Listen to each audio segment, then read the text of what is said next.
사람들과 잘 지내고 싶은 마음 누구나 있죠. 그런데 왜일까요? 누군가와 대화한 뒤 괜히 허기까지 돌고 기운이 쪽 빠지는 사람들이 있습니다. 사람이 싫은 건 아닌데 이상하게 만나고 나면 지쳐. 혹시 그런 마음 당신도 들었던 적 있지 않나요?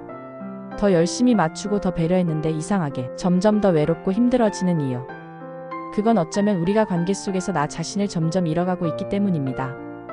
인간관계에서 유독 피로감을 느끼는 사람들에게 몇 가지 공통된 특징이 있습니다. 이것을 모른 채 계속 반복하면 관계는 삶의 에너지원이 아니라 나를 소모시키는 일이 되고 맙니다. 그렇다면 어떤 사람들이 특히 인간관계에 지치기 쉬울까요? 첫 번째 특징은 착한 사람이어야 한다는 강박입니다. 부탁을 받으면 싫어도 쉽게 거절하지 못하고 분위기를 맞추기 위해 내 감정을 눌러버리는 경우죠. 겉으로는 다정하고 유한 사람처럼 보이지만 사실은 늘 자기 감정을 희생하며 살고 있는 겁니다. 거절을 못하는 착함은 결국 나를 지우는 친절이고 오래 지속될수록 탈지는 깊어집니다.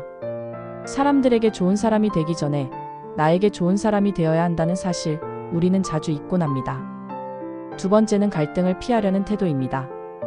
불편한 이야기가 생기면 그냥 내가 참잘하며 넘기고 서운한 감정도 말하지 못하고 꾹 눌러두죠.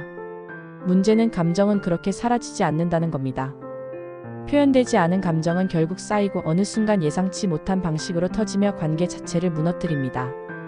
갈등은 피할 대상이 아니라 건강한 관계로 나아가는 관문이라는 인식을 가져야 합니다.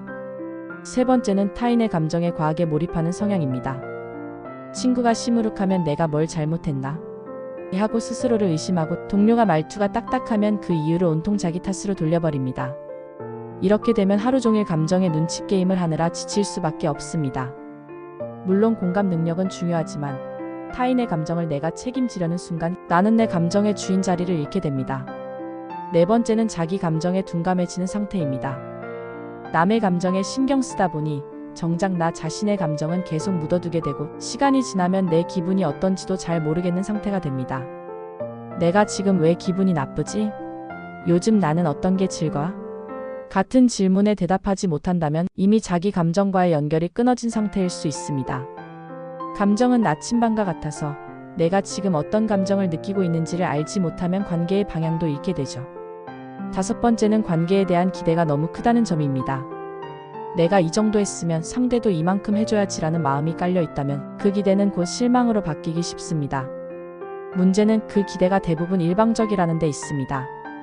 상대방은 내가 기대하고 있는지조차 모를 수 있거든요. 그러다 보니 서운함은 커지고 점점 더 관계가 피로해집니다. 관계는 주식이 아닙니다. 수익률을 계산하는 순간 사람은 숫자로 바뀝니다. 우리는 인간관계를 잘 맺기 위해 더 친절하고 더 참고 더 맞춰야 한다고 배웠습니다. 그런데 그럴수록 정작 나 자신은 관계 속에서 점점 사라져가고 있습니다.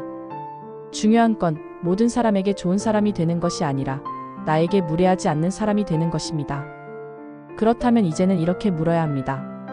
나는 지금 나와의 관계에서도 좋은 사람인가? 그 질문에 아니오라고 대답하고 있다면 지금부터는 나를 지키는 관계 습관을 새로 만들어야 합니다. 어떻게 하면 될까요? 먼저 거절은 연습하는 것입니다. 작은 부탁부터 오늘은 좀 어려울 것 같아라고 말해보세요. 거절도 해본 사람이 단단해집니다. 두 번째, 감정을 기록해보는 것이 필요합니다. 매일 단 한 줄이라도 좋습니다. 오늘 기분 어땠지? 를 묻는 습관이 나와 다시 연결되는 시작이 됩니다. 세 번째, 불편한 관계에는 경계선을 긋는 용기를 가지세요. 모든 사람과 친할 필요는 없습니다. 거리를 둬야 보이는 관계도 있습니다. 네 번째, 나만의 시간을 먼저 확보하세요. 쉬는 시간은 남는 시간이 아니라 먼저 챙겨야 할 우선순위입니다.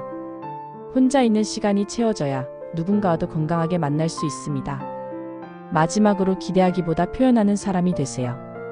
나는 이런 게 고마워, 이건 조금 불편했어 라고 이야기할 수 있을 때 기대 대신 이해가 쌓이고 관계는 더 단단해집니다. 이렇게 관계의 중심을 타인이 아니라 나로 옮기는 작은 실천들이 쌓이면 인간관계는 더 이상 피곤한 일이 아니라 살아가는 힘이 됩니다. 사람을 지우면서까지 지키는 관계는 결국 나도 잃고 관계도 잃습니다. 그러니 이제는 반대로 해봅시다. 나를 먼저 지켜야 건강한 관계도 오래갑니다. 당신이 피곤했던 건 예민해서가 아닙니다. 너무 오랫동안 혼자서 애쓰며 참아왔기 때문입니다. 그러니 이제는 애써왔던 당신 자신에게 이렇게 말해주세요. 이젠 나부터 챙길 차례야. 그리고 그건 오늘 당장 할 수 있는 작은 실천에서 시작됩니다.